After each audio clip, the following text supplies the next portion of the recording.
Welcome to Budget Gamer Info. We are taking a look at the RTX 3050 with 6 gigabytes of memory. Who is this card for? Who asked for this card? This graphics card does not have a power supply connector. It simply draws power from the PCIe slot on the motherboard, which can usually supply around 75 watts. If you have an office PC with integrated graphics or a low-wattage power supply and a free PCIe slot, this card can boost your performance greatly for the $179 MSRP price tag. Here is the RTX 3050 6GB installed on our office PC with no power supply connections. It's got an Intel i7-11700 CPU with 32 GB of DDR4 RAM. So after getting the drivers installed, let's check if the system recognizes it. Windows Device Manager is showing up. MSI Afterburner detects it, and the NVIDIA app has it listed as well.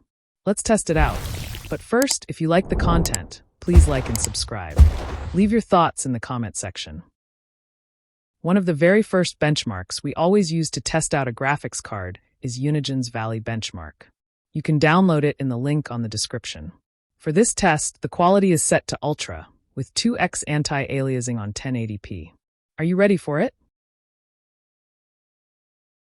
To start the first scene, we are seeing over 70 frames per second, and it's using around 1.5 gigabytes of the 6 available VRAM. We can see over 100 frames per second occasionally on the easier-to-run scenes.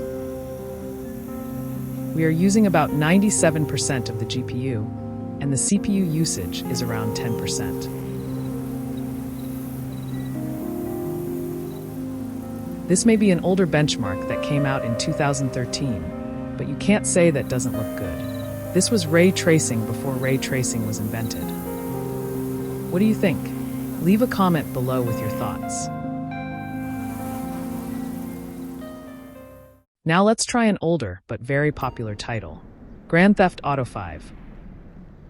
We are using about 90 to 95% of the GPU, so you can tell the CPU is bottlenecking the system a little bit. The graphics card is using almost 4 gigabytes out of the 6 available, and we are seeing around 100 frames per second. The graphics preset is set to very high at 1080p resolution. If you would like to see other benchmarks, let us know down in the comments section. Subscribe to our channel at Budget Gamer Info, so you can see our future comparisons as new games and graphics cards come out. This is how older games did lighting and shadows before ray tracing came out. Fun fact number 1. Did you know that Grand Theft Auto 5 is based on a fictional version of Los Angeles, California? This scene showing a small theme park and Ferris wheel on the beach is basically Santa Monica Pier. So far, the GPU is staying around 60 degrees, and the fans are keeping it cool. Fun fact number 2.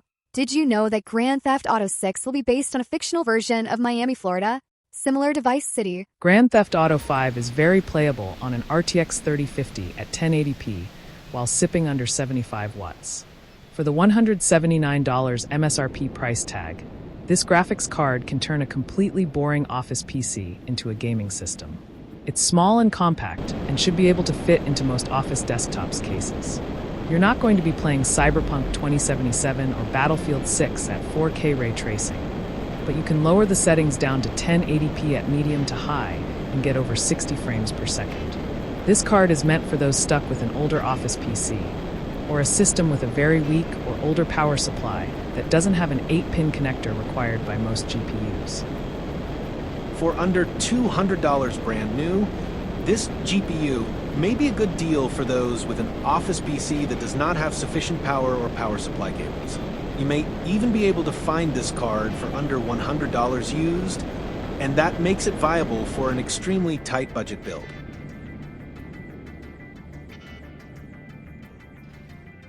Stay tuned as we will be checking out some more modern games.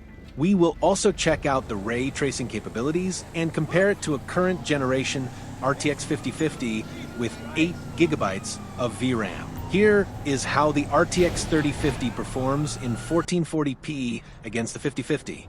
You can see that it's now using almost all 6 gigabytes of its video RAM. Please subscribe if you like the content.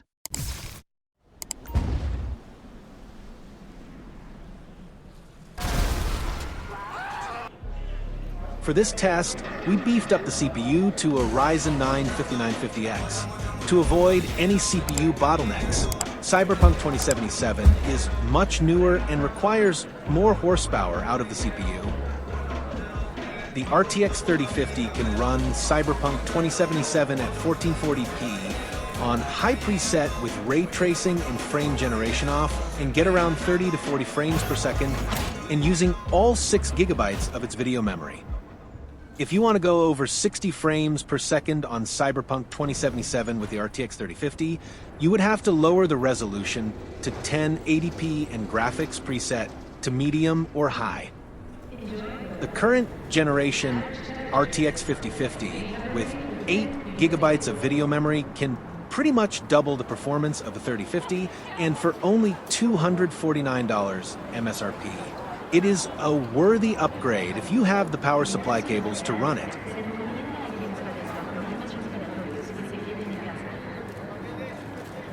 Pause and zoom in to see details. Unigine Heaven is another popular benchmark from the creators of Valley. We have this running at 1440p, quality set to Ultra, tessellation is normal and anti-aliasing at 2x. The RTX 3050 is using 2 to 3 gigabytes of video memory.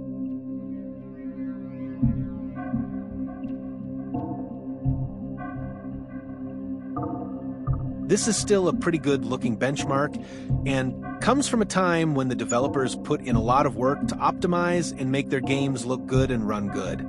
Unlike today, where we rely on frame generation DLSS and need more horsepower and memory than ever as the quality of textures and visual fidelity keeps rising.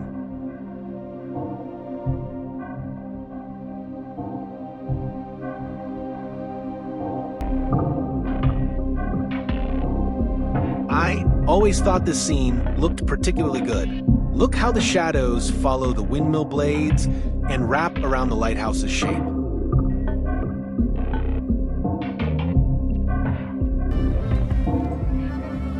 Marvel Rivals came out in 2024 and is a popular esports title. Most competitive players play it on 1080p low settings to get the best performance and least amount of input and visual lag.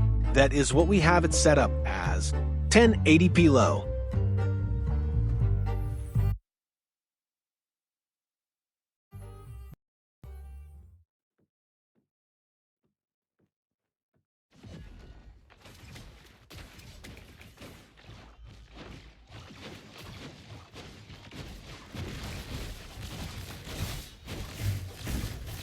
The RTX 3050 is averaging a little over 60 frames per second and using around 4 gigabytes out of 6 gigabytes of its video memory.